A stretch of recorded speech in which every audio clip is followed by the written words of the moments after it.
Ok. Muy buenas tardes. De nuevo con ustedes y de nuevo en la gratísima compañía del doctor Yayo Vicente. Él, como ustedes, muchos de ustedes saben, es médico veterinario, tiene una maestría en bioética y tiene otra maestría en salud pública preventiva, epidemiología y epidemiología, perdón. Ha sido director de SENASA, ha tenido otros cargos públicos en el Ministerio de Salud, de Agricultura, y es profesor en la Universidad Nacional. ¿Yayo? Ya no soy profesor. Lo fui algunos años. Perfecto. Hace unos días se nombró al oso perezoso como símbolo nacional. Y es un bonito recordatorio de lo que somos como país, los retos que tenemos y lo que hacemos por nuestra biodiversidad. Yo te oí hablar en un programa nuestro anterior que, por ejemplo, había más muertes en carretera de animales silvestres de lo que hubo en años anteriores cuando la caza era permitida, o de la fragilidad de nuestro sistema, es decir, de nuestro maravilloso y diverso sistema, ¿verdad? Pero también de su fragilidad. Comenzamos por eso, la fragilidad de esa maravilla de ecosistema que tenemos nosotros. Sí, primero que todo, a todos un saludo enorme y para vos el abrazo que nos hemos dado así fuertísimo, envuelto en besos, ¿verdad? Porque realmente es un placer compartir. Pero deberíamos de hacer un contexto de lo que vamos a hablar. Costa Rica es uno de los 25 países más biodiversos del planeta Tierra. Tiene apenas 51.100 kilómetros cuadrados. Costa Rica todavía está en formación, todavía el territorio está aumentando, así que esto es una aproximación. Y aquí habitan 500.000 de especies de animales, 500.000. Claro que 300.000 especies son insectos, pero eso significa que en animales tenemos el 6% de la biodiversidad del mundo. Y se calcula que es el país con mayor cantidad de especies por metro cuadrado. Tenemos 1.8 especies por kilómetro cuadrado, lo cual es una cantidad de vida enorme. Y aquí estamos hablando de la vida que podemos ver, de animales que podemos ver. No estamos hablando de la vida microscópica donde otra vez se vuelven a abrir los números. Ve, en Centroamérica, Costa Rica ocupa el primer lugar en anfibios, el segundo en plantas, aves y mamíferos, el tercero en reptiles y en peces. Hemos podido identificar con científicos que los tenemos excelentes y sobrados, 13.091 especies, que es la mayor variedad en toda América Central. La biodiversidad de Costa Rica se atribuye en gran parte a la posición geográfica, porque estamos entre dos continentes, el continente del norte y el continente de América del Sur, porque estamos en el paralelo 10, es decir, en el puro clima neotropical, y que tenemos tantas montañas que hace un montón de microclimas o de hábitats distintos. Pero además hay que agregar que geológicamente Costa Rica junto con Panamá formaron un puente que conectó América del Sur y América del Norte. Antes los dos océanos se comunicaban, ¿verdad? Al emerger este pedazo del continente, Panamá y Costa Rica hace unos 3, 5 millones de años, se permite entonces que se mezclen la flora y la fauna de América del Sur con América del Norte. Y todavía esa riqueza está ocurriendo frente a nuestros ojos. Lo más llamativo ha sido los coyotes que vienen bajando de América del Norte, que ya cruzaron el canal de Panamá y que están prontos a entrar a América del Sur. Y por otro lado, en América del Sur, habían unos perros, hay unos perros, además los perros vinagre, los perros venaderos, porque en América del Sur cazan venados, que vienen subiendo, ya cruzaron el canal de Panamá y ya están en nuestras montañas en Talamanca, ¿verdad? Para que veamos cómo se está todavía formando, recomponiendo la fauna del país. Y esto es reciente, esto es relativamente nuevo, pero igual, los come maíz es una ave relativamente nueva en el país, no tiene 100 años de existir en el país. Así que, y a eso le agregamos la Eso me ha sorprendido, es nuestra ave nacional. Está en todos lados. Es el chigüiro, sí. Pero veamos que como el maíz está por todos lados, adaptadísimo. Estamos acostumbrados a verlo. Es un animal muy oportunista. Está en montaña, está en zonas urbanas, ¿verdad? Y es relativamente nuevo. Pero además se viene el problema de la deforestación que ha permitido que algunos animales migren también con más facilidad, como hemos visto recientemente con pericos, con zanates, ¿verdad? Así que estamos siempre en este proceso de recomponer nuestra fauna, y con la flora no se queda tampoco atrás. Tenemos un país muy biodiverso. Luis Suárez, un científico ecuatoriano, dice que la biodiversidad es la base del desarrollo económico de un país, porque los ecosistemas brindan una serie de servicios para las personas a través de la agricultura, de la silvicultura, la pesca y por supuesto el turismo.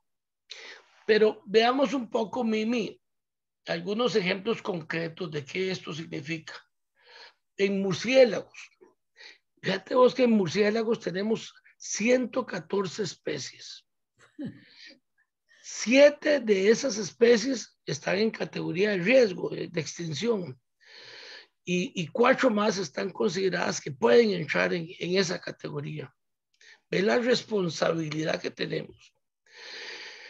12 de esas especies de murciélagos son cercanas a las personas.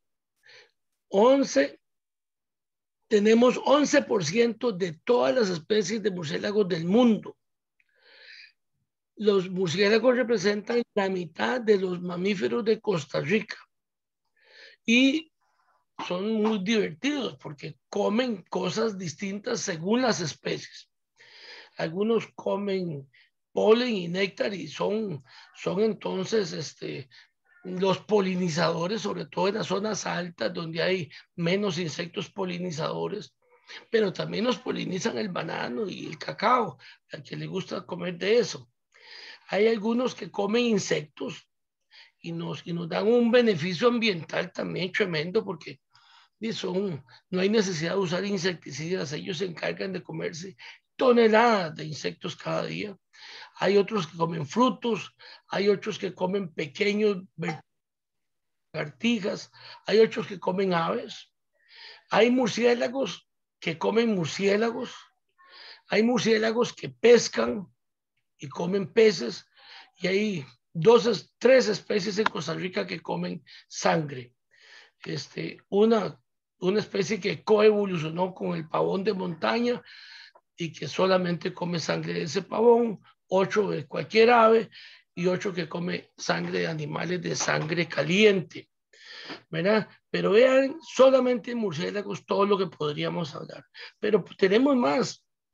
Zarigüeyas, que aquí le decimos también zorro pelón, mal llamado, son solitarios, son nocturnos, y en Costa Rica tenemos 8 especies. En ardillas tenemos 5 especies. En serpientes tenemos 137 especies. Dos son víboras o venenosas. Pero, ¿cuántas? Perdón, ya yo es que se cortó. Venenosas. Sí, de serpientes tenemos 137 especies. Y víboras o serpientes venenosas tenemos 22. Cánidos ya habíamos hablado. Tenemos el zorro gris, que es el de nosotros, y a ese se le corta el perro vinagre o el perro venadero y el coyote, que ya los tenemos en el país. En aves es una cosa sorprendente. Aquí vienen de todas partes del mundo a ver aves. El avistamiento de aves es una cosa, porque en muy poco terreno tenemos casi 650 aves residentes, es decir, que están aquí casi todo el tiempo y que aquí sacan a los polluelos, y 220 aves migratorias. Las aves migratorias se les considera así porque ponen sus nidos y sus huevos y sacan sus polluelos en otras partes. Aquí vienen, bajan en la época fría del hemisferio norte, bajan a Costa Rica y hasta América del Sur y después vuelven a subir. Pasan 2 veces por año. Y eso es muy interesante porque la verdad, las chiquitillas migran de noche para no cansarse. Hay algunos patos y gansos que vuelan como tractores, realmente son fuertísimas. Y tenemos, por supuesto, las aves rapaces que utilizan las corrientes de aire y en el Caribe podemos ver en tiempos de migración 1,000, 2,000 aves planeando en esas corrientes por hora. Así que eso son espectáculos lindísimos. Y en Costa Rica tenemos una gran afición por avistamiento de aves y fotógrafos de la mayor calidad con premios mundiales por las aves. En felinos, de las 36 especies de felinos silvestres que hay en el mundo, Costa Rica tiene 6. Nada más que 6. Tenemos jaguares, tenemos pumas, tenemos el león breñero, que también tenemos manigordos, tenemos cauceles y tenemos el tigrillo, que es como el tamaño de un gato doméstico. Pero son 6 hermosuras. Osos hormigueros, tenemos 3, tenemos el seda, el oso hormiguero menor y el oso hormiguero gigante. Tenemos de prosiónidos, tenemos 6 especies, tenemos los mapaches, que realmente hay 2, tenemos el pisote, tenemos la martilla, tenemos el cocomistle y tenemos 2 especies de olingos. Pero ¿qué significa todo esto? ¿Qué significa toda esta ricura? Significa que en lugar de tener una especie de ardillas, tenemos 6. Un individuo se vuelve muy importante. Veamos como ejemplo, Mimi, lo que ocurre con el quetzal. El quetzal es un ave, además de bellísima, además de muy linda, además de que se le considera la ave más linda del mundo, requiere un ecosistema sumamente particular para sobrevivir. Vive en bosques nubosos, que hay mucha neblina, y comen, como casi todas las aves, la proteína la obtienen de insectos, y además ellos, como algunas otras aves, la obtienen de pequeños animalitos como lagartijas y las ranas arborícolas. Además, frutas, ¿verdad? La fruta que la gente creemos que es su preferida, porque es cuando la que está lista para comer, cuando sacan los pichones, que es el aguacatillo, ¿verdad? Pero veamos todos lo exigente que es un quetzal, porque necesita hacer huecos en árboles para hacer sus nidos, pero no pueden ser árboles porque no tienen pico duro como el carpintero, no pueden ser árboles que están todavía bien parados, sino se les llaman tocones, árboles que en 2, 3 años van a caerse porque ya están muertos, pero que ese árbol permite que que el quetzal haga un hueco y haga ahí su nido. Así que cuando hay pocos tocones, porque hubo mucho viento, cuando ya no hay tocones, porque como está pasando en algunas partes del país, de bosques nubosos, que por el cambio climático estamos teniendo problemas, porque hay menos neblina. Al haber menos neblina, hay menos plantas donde se reproducen las ranas. Entonces, toda esta cadena de trófica comienza a verse afectada y el quetzal termina pagando los platos rotos. Y terminamos teniendo problemas con quetzales, donde un quetzal se vuelve importantísimo para la población, porque un jaguar es importantísimo para la población, porque un manigordo es muy importante para la población, porque la biodiversidad es equivalente a fragilidad, ¿verdad? Eh, en algunos países europeos y de América del Norte se caza y pareciera que los animales no se van a extinguir porque son pocas especies, ¿verdad? Las que hay, y entonces son muchos individuos por especie. En Costa Rica, un animal muerto afecta la biodiversidad de una manera importante y pone en riesgo a toda una especie, porque tenemos pocos individuos por especie. Ese es el reto que tenemos, esa, esa manera de que nosotros le decimos al mundo, somos biodiversos, debería significar, tenemos que ser cuidadosos porque estamos tratando con cosas muy frágiles. Yayo, en esto tiene mucho, es decir, hemos hecho, y ahora vamos a hablar de eso, en protección con parques nacionales para proteger esa biodiversidad, y nos falta mucho por hacer. Pero un país pequeño con ese manejo de diversidad necesitaría más territorio. Ahí es donde Centroamérica y Panamá se vuelven tan importantes. Los corredores biológicos de algunas especies van más allá de nuestro país.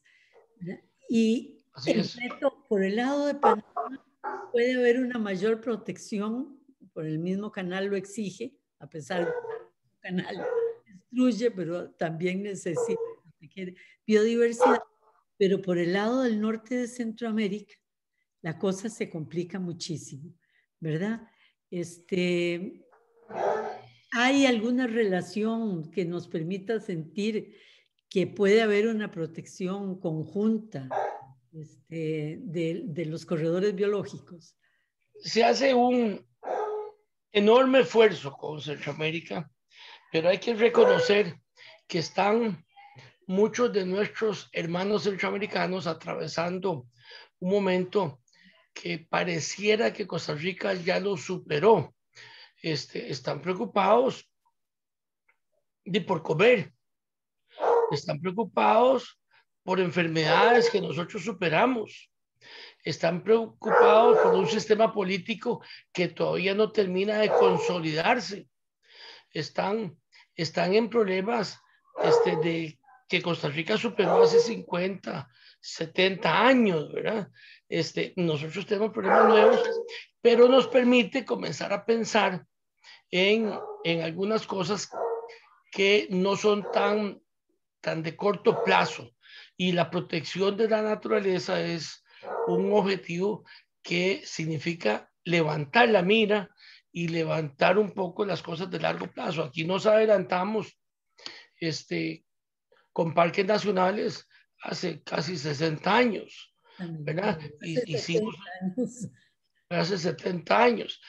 Comenzamos a revertir la cobertura boscosa y ya tenemos a revertir la tala y ya tenemos un 50% del territorio con cobertura boscosa, pero al mismo tiempo ese mejor desarrollo en progreso material significó tener la red vial más importante del continente y significó tener la cobertura eléctrica más importante también del continente. Aquí, por un lado, el ICE llegó con electricidad a todo el territorio nacional, en las costas y por supuesto en las fronteras, y eso hace con que la gente cocine con electricidad y deje de estar necesitando talar para cocinar, como sucede en tanto país centroamericano, y eso permite de alguna manera también que se hayan recuperado nuestros bosques, porque comemos frijoles que son duros, no tenemos ollas de presión que son una ventaja, y entonces volarle fuego a los frijoles en Nicaragua, en Honduras, en El Salvador, significa mucha leña que se quema para lograr comer, ¿verdad? Y la leña se extrae a veces de lugares donde no hay que extraerla, y es muy doloroso ver los grandes camiones cargados de leña por las ciudades de Centroamérica, pero es el combustible que utilizan para comer, no es para calentarse, es para comer, ¿verdad? Y quién le va a negar a la persona la comida, ¿verdad? Además que es lo único que podemos comer los pobres, que es arroz y frijoles. Pero bueno, eso significa que los esfuerzos que hacemos con el resto de Centroamérica para crear esas intercomunicaciones, existen las propuestas, existen los estudios, y la verdad, son todavía hechos no tan concretos. En el sur de México sí se ha logrado grandes cosas. Y tenemos lugares que por la pobreza misma en Centroamérica no se ha podido entrar bien. Todo el lado caribe de Nicaragua es un lado muy despoblado todavía. Bien, sí. Perdón, ya me hace señas de que tenemos que hacer un corte. Vamos a regresar con ustedes en unos minutos después de unas noticias al mediodía.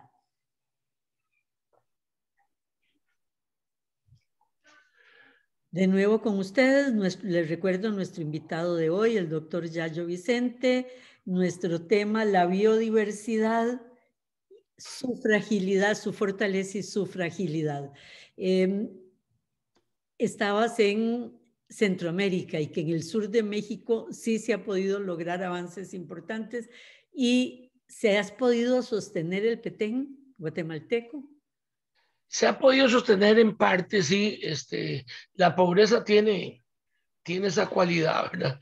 Que a veces no permite que grandes áreas boscosas sean penetradas, ¿verdad?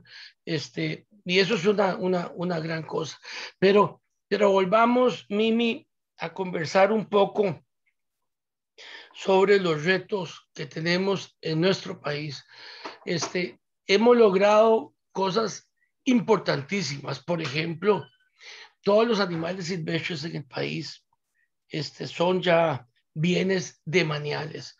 Es decir, son bienes del Estado, son bienes de todos.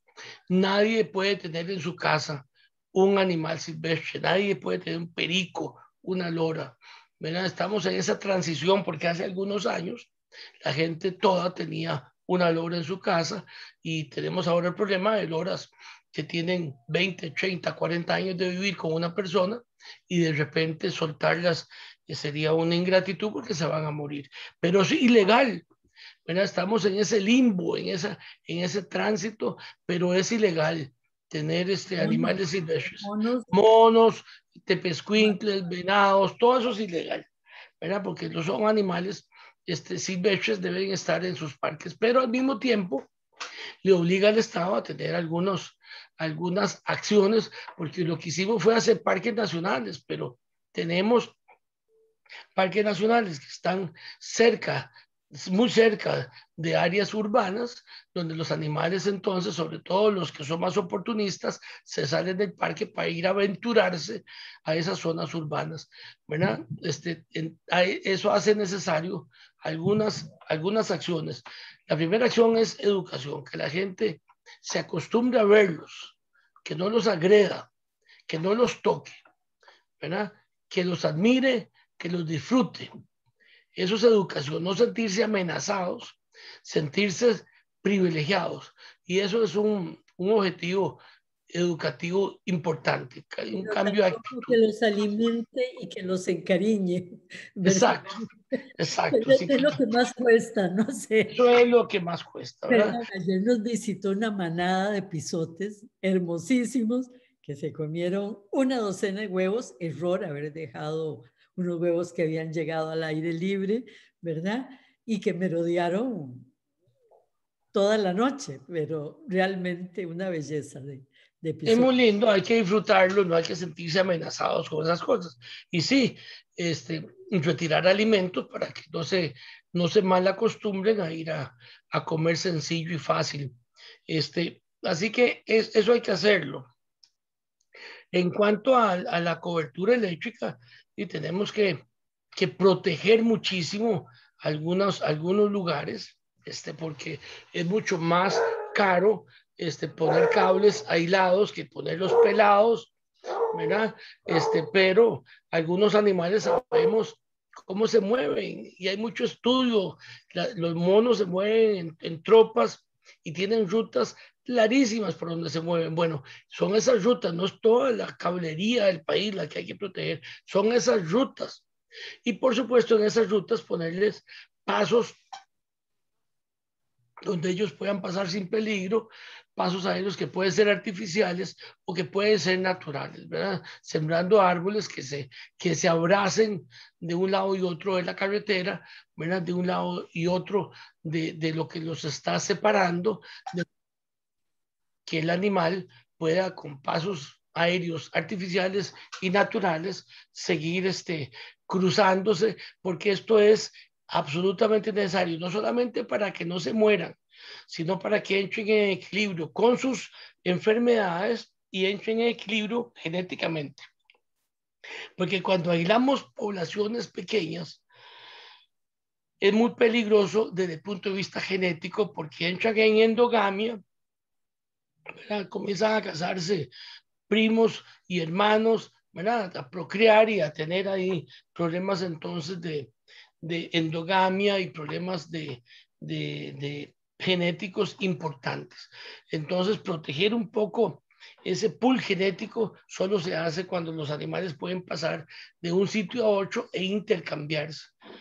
Seguramente eso sucede de manera natural y no lo vamos a poder impedir los humanos con los cocodrilos, por ejemplo. Los cocodrilos que viven en la parte baja de los ríos nuestros, donde ya está plano el terreno y los ríos están más tranquilos, están más cerca del mar, y cuando hay un cocodrilo macho que pretende territorio, se va para el mar y busca otra desembocadura. Eso hace con que, por supuesto, haya ese intercambio genético, ¿verdad?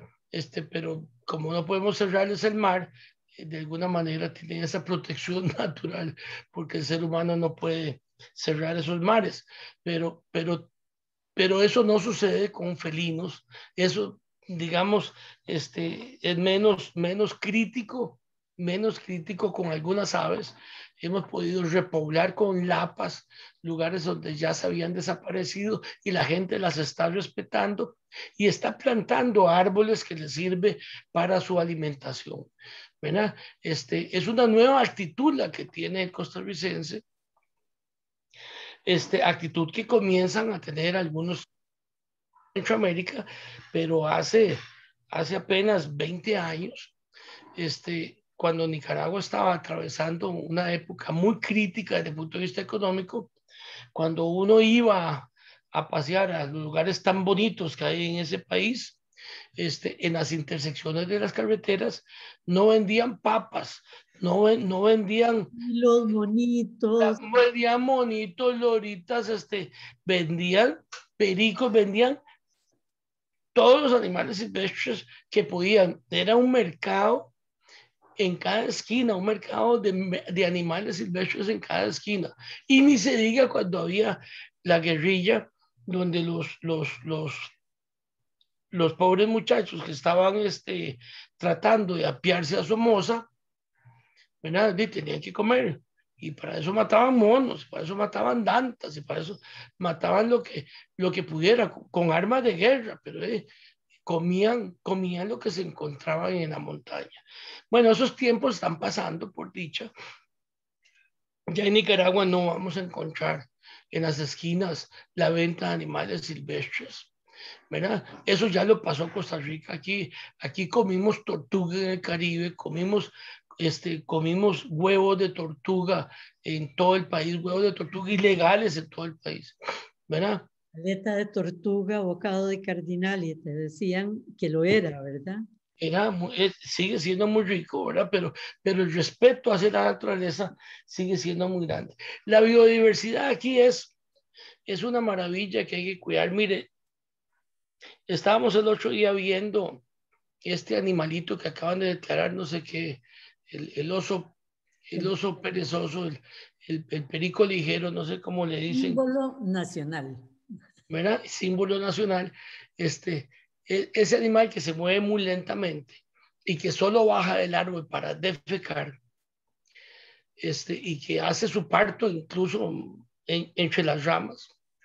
Si uno lo ve de cerca, ve el montón, el ecosistema que tiene entre su pelaje, tiene algas, tiene insectos, mira, Un es todo un zoológico andante. ecosistema dentro de su pelaje, es una maravilla, ¿verdad?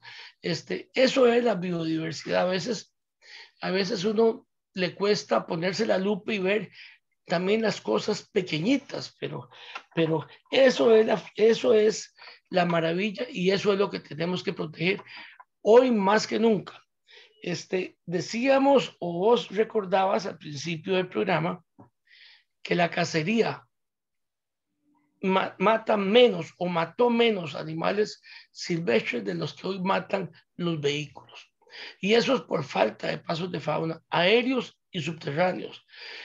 La fauna de alguna manera, alguna se beneficia con los pasos de agua. En Costa Rica, las carreteras tienen que tener alcantarillas para pasar el agua de un lado a otro. Ojalá esos pasos de agua se hicieran más grandes para que el animal los usara más para pasar de un sitio a otro, que hay un tamaño que les da miedo y otro tamaño que no. Entre más grandes se vuelven mejor no solamente para el agua, sino mejor para los animales. Pero hay que hacer pasos secos porque a algunos animales no les gusta pasar por donde hay agua. Algunos sí, las dantas, por ejemplo, les encanta el agua, pero hay animalitos que no les gusta pasar por donde hay agua y hay que ver cómo se acomodan esos pasos secos. Puede ser dentro de la misma alcantarilla, si fuera lo suficientemente grande, pero hay que comenzar a pensar. El país ya está en la madurez necesaria para comenzar a pensar en los pasos de fauna, en licitar carreteras pensando en los pasos de fauna aéreos y subterráneos, porque realmente no podemos hacernos de la vista gorda, llamarnos un país ecológicamente amigable si nosotros no pensamos en pasos de fauna, en educación para que cuando recuperemos los ríos urbanos vamos a ver muchísimo más animalitos silvestres, mapaches, pisotes, dentro de las ciudades vamos a ver más ardillas, vamos a ver más zarigüeyas, vamos a ver muchísimo más animales silvestres conforme recuperemos los cauces de agua urbanos que tenemos que dejar de pensar que son basureros para botar colchones viejos, refrigeradoras viejas y por supuesto de botar ahí excretas, ¿verdad? Y convertir los ríos nuestros que fueron maravillosos, ahora son cloacas abiertas y se ha hecho un gran esfuerzo para tratar de que eso deje de serlo y recuperar la calidad del agua de los ríos urbanos, pero además recuperar los bosques de galería de esos ríos urbanos, porque alrededor del río hay que proteger con arboleda ese bosque de galería en las dos orillas del río, que ahí también no solamente protege el agua y le brinda frescor a la ciudad, ¿verdad? Sino que además por ahí vamos a tener muchísimo más animales de todo tipo, desde insectos hasta mamíferos, ¿verdad? Vertebrados,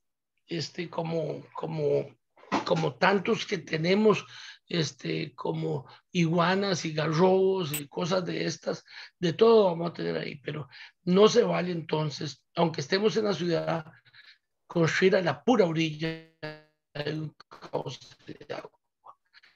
Porque Estamos haciendo un gran daño porque por ahí van a pasar de una zona boscosa a otra. Por ahí donde van a pasar los animales de un sitio a otro. Esa es la pasada natural del animal, ¿verdad? Construimos a la par de los ríos en los últimos 100 años, ¿verdad? Sí, estamos superando eso.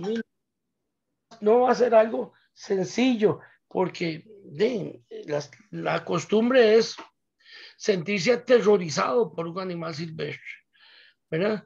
Eso fue lo que hicimos, porque no conocíamos, pero hoy conocemos cómo se comportan, qué enfermedades tienen, qué hacen, qué no hacen, ¿verdad? Por ejemplo, estamos haciendo un gran esfuerzo entre todos para que la gente no le tenga miedo al coyote, que es un animal oportunista relativamente nuevo, pero los coyotes no son lobos, no andan en grandes jaurías, en casa mayor. El coyote caza animales pequeñitos, conejos, gallinas, lagartijas, ratones. El coyote es un animal, primero que todo, se casa de por vida, son muy fieles a su pareja. Seguramente los juveniles le ayudan a los tatas a criar las nuevas crías, pero una vez que los juveniles ya están grandes, los despachan a otros territorios. Entonces siempre es la hembra el macho y seguramente las crías no hacen grandes jaurías de 20, 25, 30 animales como hacen los lobos, ¿verdad? Y los lobos sí, como se organizan bien para cazar, sí pueden matar un animal grande. Los coyotes no. Además le tienen terror a la gente. ¿Verdad? Son muy taimados cuando uno ve un coyote, el coyote no se acerca a la gente, sino sale en carrera. ¿Verdad? Otra especie que es muy, todavía, a pesar de los grandes cambios, B1 y el costarricense descabeza son las serpientes, ¿verdad? Sí, Las sí. serpientes, es decir, yo siempre pienso, porque aquí acerca de mi casa y en la casa hay mucha falsa coral. Y las pobres, o sea, no sobreviven a la vista de un humano porque primero la gente no espera ver falsa coral o auténtica coral. La primera reacción es cortar cabeza, ¿verdad? Así es, todo eso es educación y tenemos que tratar de educarnos con las... Algunos animales son muy icónicos, algunos animales son muy lindos, como el oso perezoso, es muy lindo, tiene una cara de bebé, mira que hace que la gente se sienta atraída. Algunos animales tienen esa desgracia, como los delfines.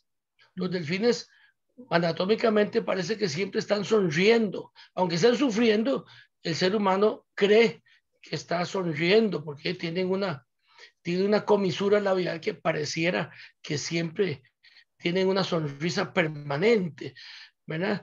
Otros animales son menos afortunados, como los murciélagos, que la gente les tiene Las mismas zarigüeyas, o sea, las zarigüeyas que son que son animal que jamás van a morder a nadie, pero como son tan feillas, ¿verdad? No son estéticamente bonitas, entonces la gente les tiene miedo, pero la verdad que la zarigüeya come escorpiones, se come cosas que nosotros quisiéramos, nos hace un servicio ambiental importante.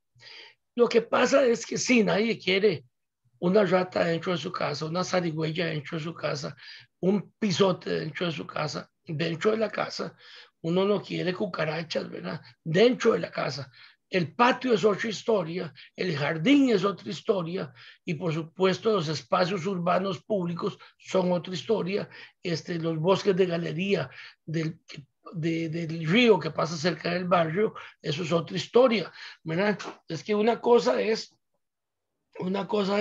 nuestros hogares y otra cosa es los espacios, que sería muy triste salir de la casa y encontrarse un espacio estéril, ¿verdad? Eso es muy triste. Nosotros somos afortunados de poder ver pájaros, ardillas, poder ver bueno, lo que vemos de día, los animalitos diurnos, y en la noche el montón de animalitos que nos llegan, porque tenemos mucho animal nocturno. Perdón, ustedes, es que se me acaba de ocurrir porque se me vino con lo que estabas hablando, la imagen de lo que está sucediendo, por supuesto en otros continentes también, pero hablemos del nuestro para esto. Lo que está pasando en Canadá y en Estados Unidos, o sea, de los fuegos espontáneos por el exceso de calor, la muerte de moluscos por millones de millones en las playas por exceso de calor, toda esa tragedia del cambio climático, ¿verdad? De un ciclo natural, pero totalmente acrecentado por el cambio climático, va a producir migraciones masivas de especies. Es que no lo había pensado. De pronto dije, van a empezar a bajar hacia el trópico y ahí sí va a ser un choque de civilizaciones, no de cultura, de especies realmente enorme. Cuidado si no bajan también humanos, ¿verdad? Por supuesto, buscando agua y recursos. Claro, sí, el cambio climático está provocando cosas interesantes en todos los sentidos. En vectores, por ejemplo, ya hay en Alemania, en las ovejas, una enfermedad que se llama lengua azul, que nunca antes había existido, porque el vector, que es un insecto, no llegaba tan alto en Europa. Ya comienza a haber en Florida y más arriba vectores transmisores de dengue y malaria, cosa que no existía. Y los animales van a bajar, indudablemente, indudablemente. No tengamos ninguna duda de eso, que van a terminar, excepto que Trump haga un muro que se los impida, pero como ya el señor Trump por dicha no está, seguramente esa migración va a comenzar a ocurrir de manera más rápida de lo que creíamos. Es muy posible que sea primero con insectos, que son los que más fácilmente se trasladan, y después con mamíferos, pero además muchos se van a extinguir. Además, muchos no les va a dar tiempo de trasladarse y van a quedar extintos. Y eso es lo que hay que cuidar en Costa Rica, que no seamos causal los seres humanos de extinciones en nuestro país. Ya hemos visto extinciones. La rana dorada se nos fue. Todavía no sabemos la causa claramente, pero es muy posible que haya sido la deforestación que hubo en la llanura guanacasteca, pero lo que hacemos de alguna manera repercute en el ecosistema. Pero hoy, con los estudios que hay, con el conocimiento que tenemos, somos todavía más responsables, porque cuando éramos ignorantes, por supuesto que teníamos ese pretexto para determinar que no sabíamos. Cuando teníamos miedo de que el jaguar entrara a la casa a comerse al chiquito, por supuesto que lo matábamos, pero hoy sabemos que el jaguar no va a entrar a las casas, pues le tiene terror al ser humano, ¿verdad? La verdad que si alguien tiene ganado y cree que el jaguar se lo está comiendo, y paguen el INSS un seguro, y con eso va a poder resolver el problema, porque o ponga cerca eléctrica en lo que quiere proteger, y van a ver que el jaguar no entra, ¿verdad? Es decir, tenemos conocimientos hoy que nos permiten convivir con los animales silvestres sin necesidad de agredirlos y menos de matarlos. Más bien, el reto es disfrutarlos.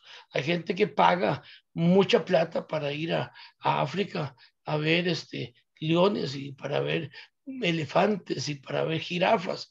Bueno, aquí la gente paga para ir a ver quetzales y para ir a ver cocodrilos, ¿verdad? Pero tenemos que entender cómo convivir, cómo disfrutar, cómo sentirnos afortunados con eso, y no y dejar de sentirnos amenazados, porque no puede ser que no hagamos los pasos de fauna que tanto urgen, que en tanto se requieren, que hagamos construcciones sin pensar en los animales. Si uno va a hacer una construcción cerca de un lugar donde llegan pisotes, y los lugares para poner la basura tienen que ser a prueba de pisotes, ¿verdad? Esa es la responsabilidad. La edificación donde uno habita tiene que ser a prueba de pisotes o de mapaches, porque no se trata de matarlos para evitar que entren, se trata de que nuestras casas ya estén considerando esa realidad. Techos cerrados para que las zarigüeyas no hagan su nido en el techo. Así es, eso es. Han ido, cerramos las entradas al techo y las zarigüeyas andan en el jardín y no volvieron a entrar. O sea, Así es. lo que estás diciendo es una verdad como un templo, ¿verdad? Y ahí construyamos con esta inteligencia. Pero para eso habría que incidir en el colegio de ingenieros y en el colegio de arquitectos también. También, eso es cierto. Y También. por el paso de la fauna a la hora de hacer carreteras. Si ellos no están sensibilizados, siempre van a haber costo contra oportunidad entre hacer una ciclovía o un paso animal, o entre alargar una calle hacia un pueblo, un paso animal, van a escoger la primera opción siempre, a no ser Pero totalmente. lo que hemos hecho en números es que realmente los pasos de fauna significan de una obra vial muchísimo menos del 0.5%, muchísimo menos, porque el paso de fauna además hay que acompañarlo con alguna malla o cerca eléctrica para obligar al animal a que por allí pase, ¿verdad? Porque si no, no pasan, si no igual que los peatones, no sé si nos acordamos de los pasos peatonales que hemos construido en la periférica y de repente alguien se anima a no usarlos para no tener que subir. Y hemos puesto ascensores para que la gente los use y ni así los usan.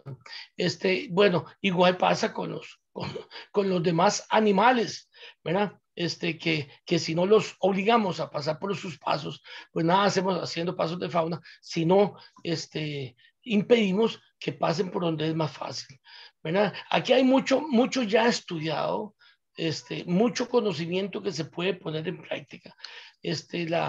La información es para generar acciones, no es para llenar bibliotecas, es para que vivamos mejor nosotros y todos, porque los que tenemos cédula, tenemos que vivir mejor, pero tenemos la responsabilidad de que vivan mejor los que no tienen cédula, ¿verdad? Los más vulnerables, migrantes, personas menores de edad y los otros animales no humanos que tenemos la fortuna de albergarlos en nuestro país. Te hablaba de la concientización de algunos sectores claves, como los ingenieros, la gente de CONAVI, la gente del Colegio de Ingenieros del Ministerio de Transportes. ¿Por qué? Porque en todo es un factor cultural. Es decir, cuando se pasó la ley de igualdad real, había que educar a los jueces, a los policías, a la administración de justicia, para que entendieran cómo manejar, por ejemplo, violencia doméstica, ¿verdad? Así es. Cómo manejar una víctima de violación, porque no sabían, y los tratos sobre las víctimas eran espantosos, ¿verdad? Que hacían que salieran huyendo de la justicia y de la administración de justicia. Aquí es igual, ¿verdad? Sí. Vieras el esfuerzo que hemos hecho con CONAVI y vieran los receptivos que son. Ahora que están hablando peces de CONAVI y que alguna gente apuesta por cerrarlo, como vender el sofá para como hacía Fritz, para que no ocurran algunas desgracias, como si la gente no fuera a ser corrompible en otra institución que se llame distinto, pero los de CONAVI, los ingenieros, todos muy receptivos, tanto que en los contratos de mantenimiento se están considerando estas cosas. Pero bueno, vos tenés toda la razón, hacemos casas en las zonas calientes como si fueran de San José, hacemos casas en las zonas donde llueve terriblemente, como si estuvieran en zonas donde no llueve, y yo sí creo que hay que hacer algunas adaptaciones climáticas y pensando que las edificaciones se adapten también a ese entorno de fauna y flora que hay en esos territorios. Nos queda medio minuto. Algo con lo que quieras cerrar, Yayo. No, nada más decir que la biodiversidad nos debe comprometer a todos, a ingenieros, arquitectos, a ciudadanos, a estudiosos, a todos, a dueños de empresas, a todos. Ese compromiso es básico si queremos que este país conviva y sea siempre admirado por su biodiversidad. Muchas gracias, Yayo, a todos ustedes. Solo recordarles que este programa, por si quieren enviarlo o llegaron tarde, se mantiene en Facebook Live, Alto Voltaje 89.1 CRC Radio, y también en YouTube, Mimi Prado, Alto Voltaje. Pueden acceder a él, a este y a otros anteriores. Gracias, Yayo. Y a todos ustedes, muy buenas tardes.